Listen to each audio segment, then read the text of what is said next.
అందుకని ఈ రోజు ఇక్కడికి వస్తానని ఒకటే ఆలోచించాను. పురుషోత్తపట్నం లిఫ్ట్ ఇరిగేషన్ పెట్టాం. ఇంకో పక్కన అక్కడనే పుష్కర లిఫ్ట్ కూడా ఉంది. 2 లిఫ్ట్లు చూసి పోలీస్ అరవాల్సిన పని లేదు. ఆ లీడర్స్ పంపించి అక్కడ నిలబడుకుంటారు. మీరు అనవసరం గొడవ చేయొద్దండి. మనకు ముందు పార్టీ వాళ్ళే ఉండేవాళ్ళం. ఇప్పుడు అదనంగా గవర్నమెంట్ ఇప్పుడు పోలీసులు కూడా ఉంటారు. మన లీడర్స్ జాగ్రత్తగా ఆర్గనైజ్ చేసుకోండి. ఈరోజు నేను ఇక్కడికి వచ్చినప్పుడు చూశాను. నా ఆలోచన ఏంటంటే గోదావరి నీళ్లు అనకాపల్లి జిల్లాకు రావాలి. గోదావరి నీళ్లు వస్తున్నాయి కానీ విశాఖపట్నం పూర్తిగా తాగేదానికి గాని పొలాలకు గాని నీళ్లు ఇచ్చే పరిస్థితి రావాలి.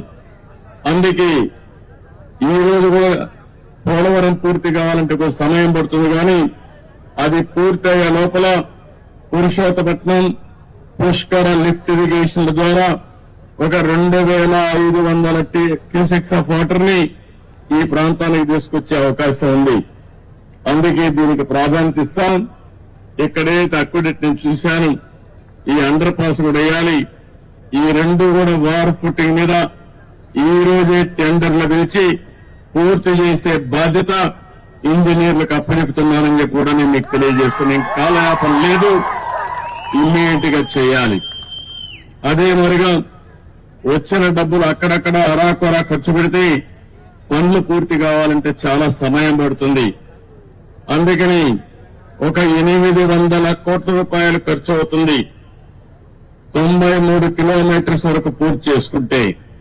దీనివల్ల దగ్గర 1,00,000 ఎకరాలకు ఈ అనకాపల్లిలో నీళ్లు ఇచ్చే అవకాశం వస్తుంది. ఇప్పుడే ప్రారంభించమంటున్నా. ఎంత వీలైతే అంత తొందరలో పూర్తి చేసి ఉత్తరాంధ్ర సుజల శ్రవంతి ద్వారా ఉత్తరాంధ్ర ప్రజానీకు రుణం తెచ్చుకుంటాం. అది పూర్తి చేసిన తర్వాత ఫర్దర్ గా ముందుకు తీసుకుపోతాం. ఇప్పుడు మనకుండే ఇన్ఫ్రాస్ట్రక్చర్ అంతా ఉపయోగించుకుని ఎక్కడికక్కడ నీళ్లు ఇచ్చుకుంటూ అక్కడి నుంచి ఇంకా ముందుకు పోతే మెరుగైన ఫలితాలు వస్తాయి. ఈ రోజు నేను అన్ని చూశాను. క్షేత్రస్థాయిలో ఇన్స్పెక్షన్ చేశాను. రేపు అధికారులందరూ కూడా యాక్షన్ ప్లాన్ తయారు చేయమంటున్నా. యాక్షన్ ప్లాన్ తయారు చేసిన తర్వాత ఏమేమి చేయాలో దాని ప్రకారం చేస్తామని చెప్పి కూడా నేను మీకు తెలియజేస్తున్నా. ఈ ప్రాజెక్టు పూర్తయితే 214 కిలోమీటర్లకు పూర్తి చేయాలి. మన ఈస్ట్ గోదావరికి విశాఖపట్నానికి త్రాగునీరు సాగునీరు 2 వస్తాయి. దగ్గర 4 లక్షల ఎకరాలకు సాగునీరు ఇచ్చే అవకాశం ఉంది. 23 టీఎంసీ నీళ్లతో దగ్గర మీరు చూస్తే ఈ ప్రాంతంలో పెద్ద ఎత్తున త్రాగునీటి సమస్య కూడా విశాఖపట్నమే కాకుండా అనకాపల్లి జిల్లా పూర్తిగా ఇంటింటికి ఏదైతే మేము ఎలక్షన్ మేనిఫెస్టోలో పెట్టామో కొల్లాయి ద్వారా నీళ్లిచ్చే బాధ్యత తీసుకుంటామని చెప్పి కూడా నేను మీకు తెలియజేస్తున్నా. ఇవన్నీ కూడా చేయడం కోసం ఈరోజు నేను ఒకటే చెప్పాను. దీన్ని మనం పూర్తి చేయాల్సిన అవసరం ఉంది. ఇప్పుడే నేను చెప్పిన ఫిగర్స్ లో కూడా మన వాళ్ళు చెప్పింది 800 కోట్ల రూపాయలు ఖర్చు పెడితే 93వ కిలోమీటర్ వరకు 2,20,000 ఎకరాలకు నీళ్లు ఇస్తాం, సాగునీరు ఇస్తాం. 2,20,000 ఎకరాలకు ఈ జిల్లాలో నీళ్లు ఇవ్వగలిగితే నా జన్మ సార్థకమైనట్టు అవుతుంది. అది కూడా మొదటి విడతలు ఫేజ్ 1. అక్కడి నుంచి ఫేజ్ 2కు తీసుకెళ్తాం. ఈ ఉత్తరాంధ్ర సుజల స్రవంతి వంశధార వరకు వెళ్తుంది.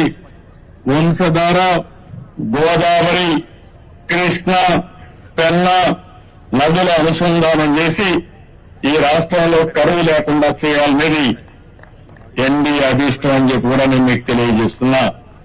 ఇక్కడే షుగర్ ఫ్యాక్టరీ విషయం కూడా చెప్పారు. వాళ్ళకు కూడా హామీ ఇస్తున్నాం. 3 షుగర్ ఫ్యాక్టరీలు ఉన్నాయి.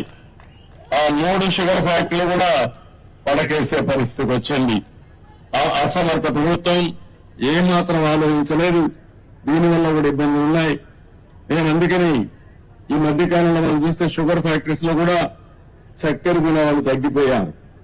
ఎందుకంటే ప్రతి ఒక్కరికి బాడీని షుగర్ ఫ్యాక్టరీగా తయారైపోయింది. కాబట్టి చక్కెర తినే వాళ్ళు